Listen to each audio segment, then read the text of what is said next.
Okay, hi there, friends, and thanks for checking out another episode of Skylines. In this essay, I hope to describe how I've been fortunate to experience challenges, thrills, and satisfactions in my own life that, for endless possible reasons, not everyone else out there has had the means or ability to experience for themselves. So I want to share what these things have provided in my own life and what they feel like, at least to me. Not in a way to glorify myself or my accomplishments, but actually to recognize how fortunate my life has been. And as part of this entire Skylines project and my efforts to share what inspires me and reasons why, if you can, you should try these things too. I sincerely hope it's received as sharing and not bragging. So off we go with episode 34, Go Fly a Bike. As a little kid, I never had an overly strong desire to fly or glide through the trees like a bird. Much of what I was interested in was on the ground or in the water, after all, and I felt like moving through the world in a magical way was already at hand. I'd just ride my bike. Riding a bike is to me a form of flying. It's flying that is exponentially more obtainable to the average person and a source of unbridled freedom for those who take hold of handlebars, grasp the balance of life on two wheels, and tap its potential. I've been tapping its potential since I was 3 years old, fortunate to enjoy most of my life behind bars. Handlebars, that is, of course. Riding is one of a few mental spaces that I can always call home, and it's played a major role in forging the person that I am today. For those who may not relate to this connection, I offer this essay as a recommendation of why you should try really riding a bike. I sincerely consider riding a therapy as powerful as any others. And whether it's pedaling a bicycle down a trail or piloting a motorcycle 80 miles an hour off-road, there is opportunity for bikes to make birds your spirit animal and take the training wheels off your life. Straddling the polished aluminum gas tank, I recall gripping the crossbar of my dad's 1980 Husqvarna handlebars. The span of my arms was too small to reach the actual grips, but I remember being plenty content, feeling like that small crossbar was a special set of bars just for me. Ghostly blue shapes of sweet-smelling two-stroke exhaust lofted into the coastal sky moments after Dad kickstarted the throaty engine to life. Brightness from the headlight reflected off the front fender, increasing with the RPMs as he blipped the throttle, warming the motor and closing the choke. The vibrations that reverberated from the air-cooled 250cc motor matched the acoustic notes trumpeting from the spark arrestor. Dad would pull in the clutch, clunk the transmission into gear, and with a gentle rev of the motor, paired with releasing the clutch lever, we'd begin to roll, magically. The knobbied Metzler tires would hum at escalating tempos as my dad would wind the motor up and clutch through the 6 gears, accelerating up the steep 2-lane road that pointed away from our home and directly into national forest, dirt roads, and trails, all running endless in my imagination. I think there are defining moments the first time a person rides a bike, be it a bicycle or motorcycle, and they seem to stick firmly in one's memory. With a bicycle, it's that sparkling instant you realize that you're actually balancing, rolling forward and riding a bike without falling over. It's a landmark moment, often as a little kid, and perhaps the first taste of thrill and freedom in a very young life. The first time riding a motorcycle has its own impactful point, although I think it's often more accompanied by a surge of nervous energy or even fear for most of us. When you pull that clutch lever in and someone coaches you to take your left toe and shift the bike from neutral into gear, slacken the chain snaps tight as the transmission is now engaged with the rear wheel and you can feel the bike jump in the starting blocks. It's nerve-wracking and startling. It's like a bucking bronco in the rodeo chute, or pulling a bow to full draw for the first time. Tension, power, and energy held by the mere human flesh of your own fingertips. It's ready and waiting to be released, to launch, to fly, and for better or worse, take you with it. I crawled aboard my first very own motorcycle at the age of 4 or 5. Motorcycle riding and racing was a primary activity for my dad, so he got me started in it early. It had to have been an amazing milestone of childhood development to be entrusted to operate my own bike at such a young age, illustrated by the fact that I was indeed too young to even recall. But I do have clear memories of riding mountainous logging roads, trailing my dad on his bike, and expanding a sense of freedom and independence as I chose my own path through rutted mud puddles and obstacles of any variety. I think those experiences of riding my own bike behind my dad instilled a strong sense of independence in me at an early age. To this day, I'm probably the most independent person I know, meaning that I'm easily capable of having the greatest days of my life completely alone, be it hunting, fishing, or riding. Or, of course, with my family and friends too. But I think that as a little tyke, that time inside my own helmet, taking on challenges and reaping rewards of accomplishment, set the stage for the person that I've become. And I'm grateful for that. The following decade or so of childhood would find me gazing through the backseat windows of our family car or the school bus.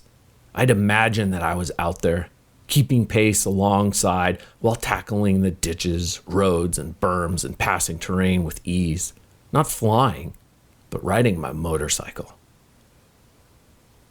The feeling of riding a motorcycle at speed is fairly easy to describe, but words and descriptions can only accomplish so much. And just like so many other things, the more you put into it, the more fun it is. And like many other physical disciplines, let's say skiing, for example, there is a large wall of learning that has to be scaled before all the distractions of necessary ability can fade away and pure experience can be achieved. I know, it sounds like I'm describing some far-out spiritual nirvana or religious meditation here, but that's because I am.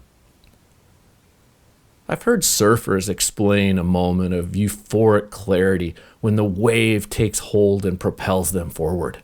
And I've thought to myself, yeah, kind of like peeling around a banked and rutted berm, accelerating out of a corner, flying off the lip of a big double jump.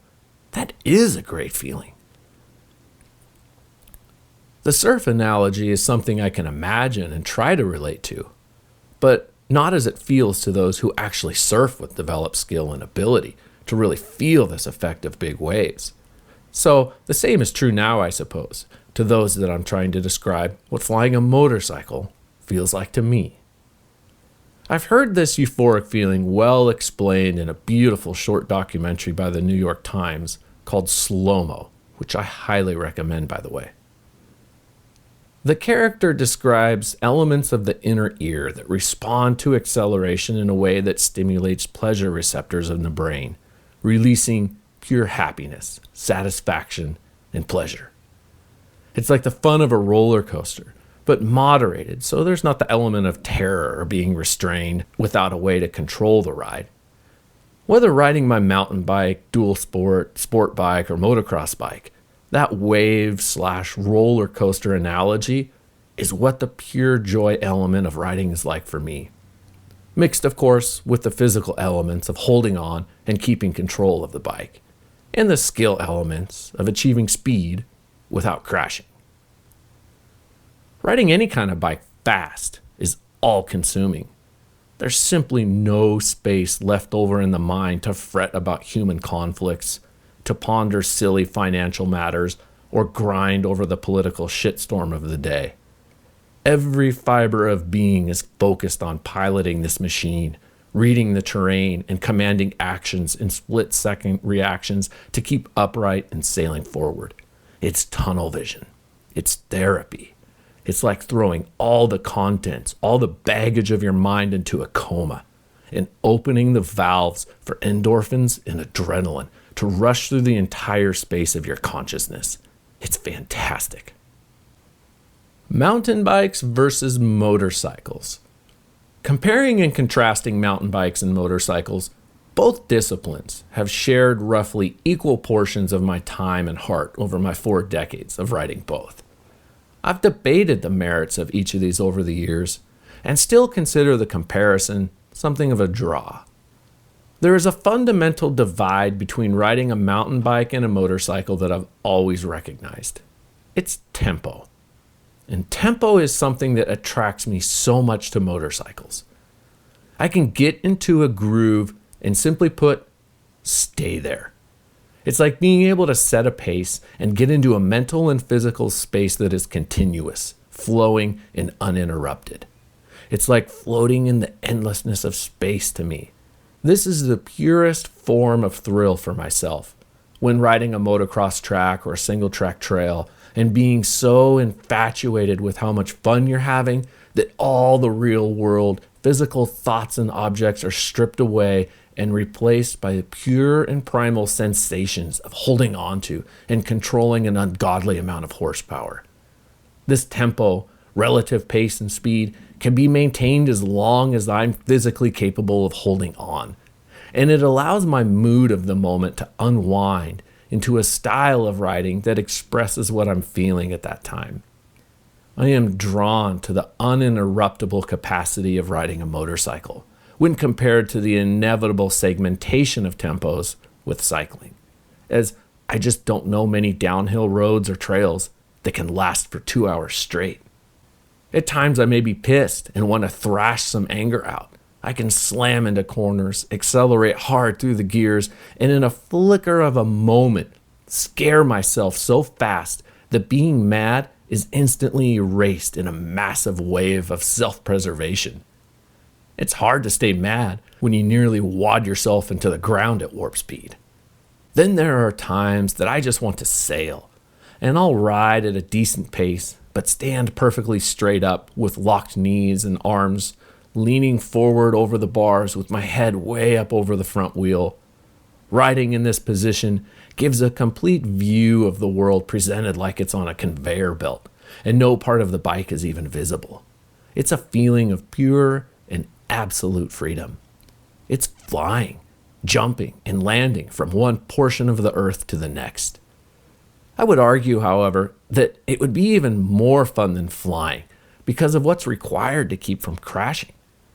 If one were flying around along the ground, something like the Ewoks and Star Wars characters did through the forest, or some other imaginary jetpack device, that flying would lack the forces of hard braking and input from the ground. That engagement, interaction with the ground is one of my favorite parts of off-road riding. And reading, anticipating, reacting to, and absorbing what the ground throws at me as a rider is arguably the funnest part of riding. Whether it is dry pavement on a street bike, gravel road on an adventure dual sport bike, ruts, jumps, whoops, and berms of a motocross track, or the natural features of terrain made up of rocks, logs, and dirt, reading and traversing terrain is insanely rewarding for me as a rider. It's an application of skill that not everyone can relate to, which is precisely why I wax poetically about it now as an invitation to try riding a bike fast and find out for yourself how hard and really fun it is. Learning to read terrain and choose lines at high speed is like keeping up with an auctioneer speaking a foreign language. I mean, watching the ground come at you at speed is demanding. And if you're into self-preservation, you better have sharp eyes that can spot rocks and hard edges really well. Reading the soil is a big deal too, as spotting places where your tires are going to grip and hold versus skate and slip like a cat sliding down a tin roof can change from inch to inch. Is that ribbon of brown soft and loamy or hard pack and dry slick? How much are my tires going to push and drift when I lean into that turn? Can I make this corner at this speed, or is my front wheel going to wash out and slam me to the ground instantly? Balance is necessary to lean the bike away from things you don't want to hit and towards safe passage, like tightroping the crown of a rut tall as a railroad track, without slipping each wheel off opposite sides, or holding a line within half an inch between logs or rocks without clipping a foot peg and wadding up hard. Understanding what the bike, suspension, and tires are set up for and capable of handling, pushing the boundaries of braking traction and going into a skid or a slide or a drift. It's like let off the brakes to hook up some traction and steer, or stay on the gas and keep the rear wheel spinning so it continues to swing and doesn't hook up laterally and pitch you off the bike in a high side crash.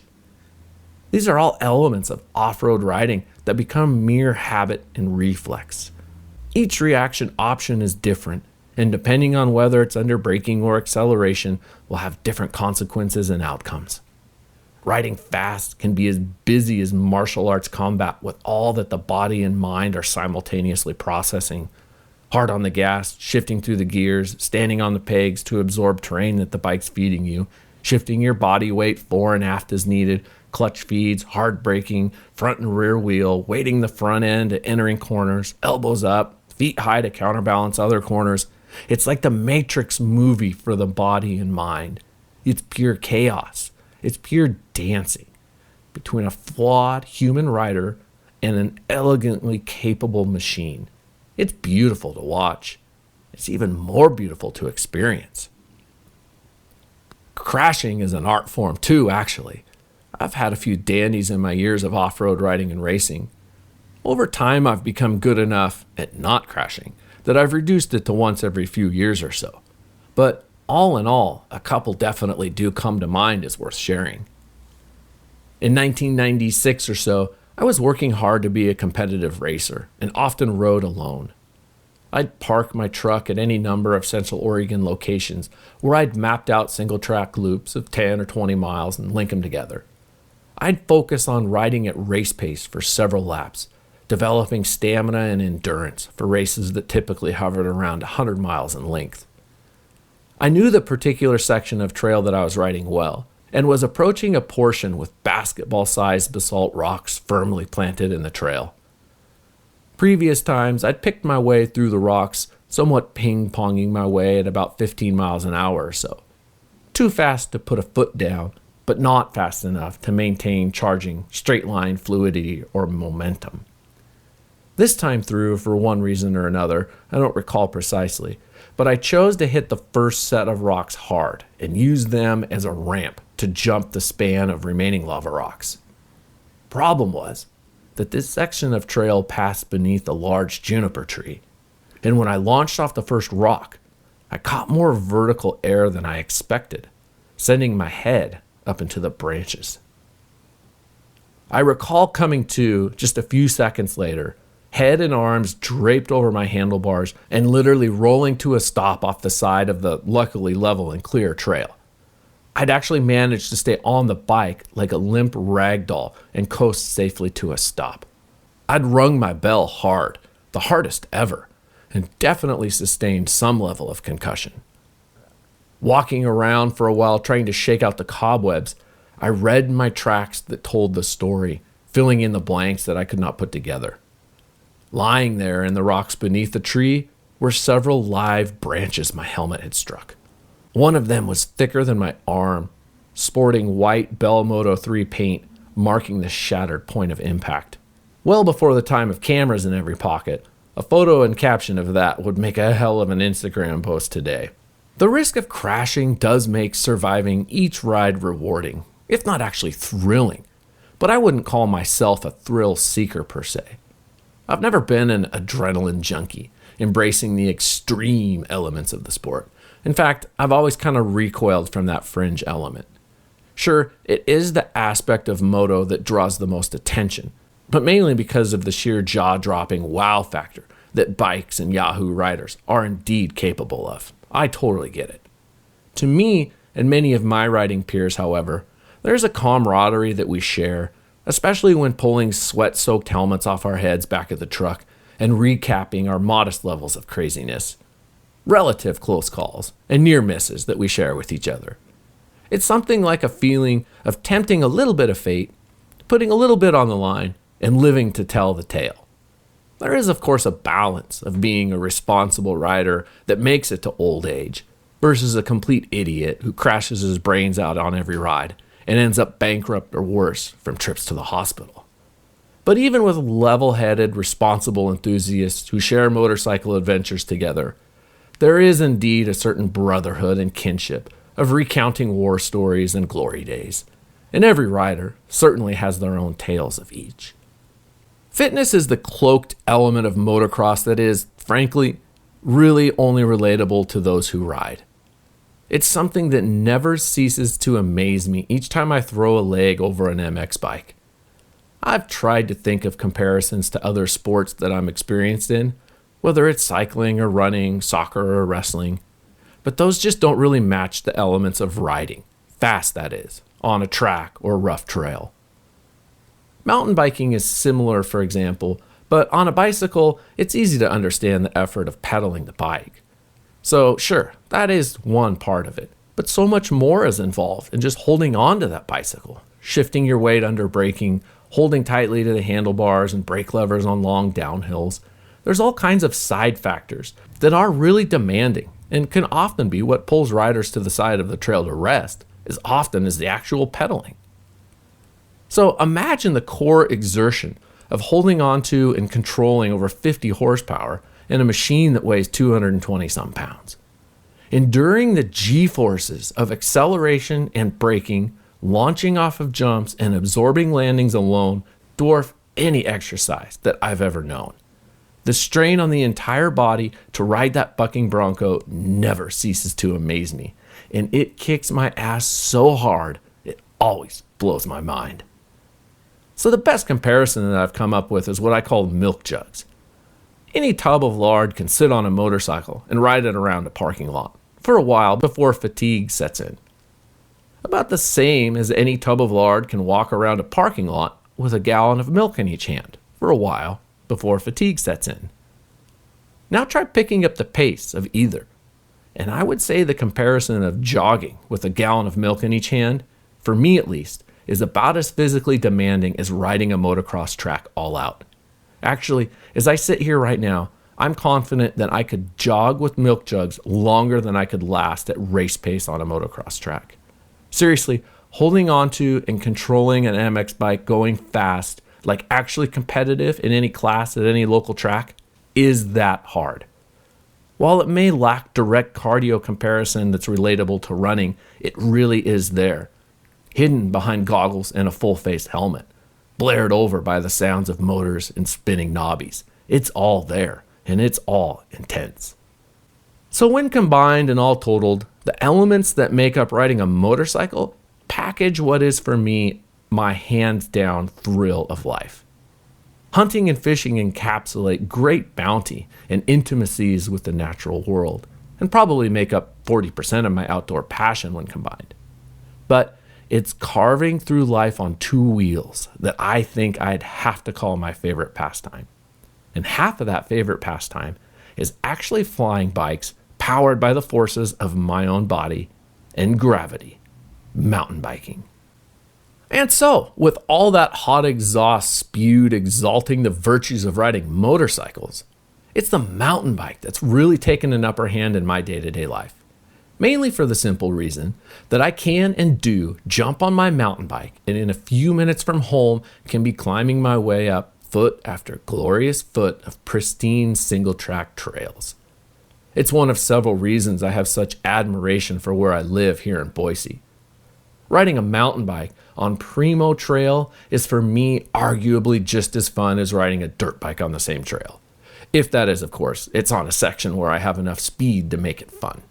Because even with my background as something of an athlete, I'm not going to sit here and try and say that pumping pedals, gasping, and wheezing is fun for everybody. It is, however, rewarding, productive, healthy, responsible, low impact, yada, yada, yada. I can go on and on listing the merits of cycling and mountain biking. But for me, that caveat of mountain biking is the broken tempo. It's inevitable, and I hate it. I hate it when a thrilling section of trail comes to an end just because you're at the bottom of the hill. It can feel like, man, that was so much fun and I was just getting into such a great groove and then it's over. Maybe this ties back in with the surf analogy and the letdown that must be felt when the wave crumbles and the ride is over. That must suck. But I certainly concede that the fact that the ride ends is part of what makes you want to go again. Paddle back out there, suffer and work to get back out into the swells and prepare for the next opportunity. I do get it. But just imagine if that surfer could ride a wave that lasted 2 hours. Anyways, mountain biking is that mix of work and reward provided by nature.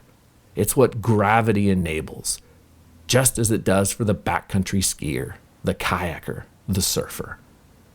It's literally riding the good vibes that the laws of physics give us. Your ride returns exactly what you put into it. Nothing more, nothing less. If I wanted a section of trail to be faster, more engaging, more challenging, I have to pedal harder. It's a form of balance that's holistic. I gotta say though, I frankly consider mountain bike trail riding more dangerous than dirt biking. It's just a necessary reality of the gear. My buddy Blake put it so well when he described how he felt much safer riding his motorcycle than his bicycle, simply because of what he is wearing in motorcycle gear. Standard moto gear for me includes shin high moto boots, plastic shin and knee pads, specialized pants and jersey, chest, shoulder pads and neck brace, full face helmet, goggles and gloves. And on my mountain bike, Blake said, I'm basically wearing my wife's underwear. Getting tossed on the ground at speed in those two different outfits has vastly different outcomes. So there's certainly a thrill or risk element that stirs the primal pot of chemicals in the brain that I find fun and rewarding. There is a shared camaraderie with others who relate to the thrills and scares of riding fast and do know what crashing can be like. All this stuff just makes life so much more colorful and dynamic. Riding a bike and feeling the wind in your face is invigorating. Raindrops that pelt your cheeks never go unnoticed. Dust, dirt, and mud actually smell amazing. And falling on the ground is a great way to feel alive. Bruises, scrapes, and scabs precede scars. And every scar has a story. What do your scars say about you in your life? So with that, I propose to you. When's the last time you physically scared the hell out of yourself? Then were able to laugh hysterically about it. When's the last time you moved your body in a way that stirred an emotional response? Go do something fun. Go fast. Go skid. Because that thrill of the first time you rode a bike without training wheels, it's still there. And it's just waiting to make you feel like a squealing little kid again. Skip the gym. Skip work. Go fly a bike. Why walk through the rest of your life when you can fly? I'm Brian Husky. Thank you for listening and coming along. All right, everyone, if you've stuck with me this long, you are a dear friend to me, and I thank you. And I can't emphasize enough how much I still need your help getting this production off the ground. People who contact me to say how special these stories are to them are shocked when I tell them how few plays they get. It's really staggering considering the input that I'm getting is so overwhelmingly positive and sincere. So for the core listeners, and at this point that means you, please share this with a friend or 10.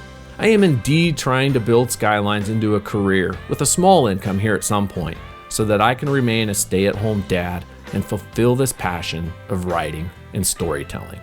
On behalf of myself, Allie, and Ashton, thank you.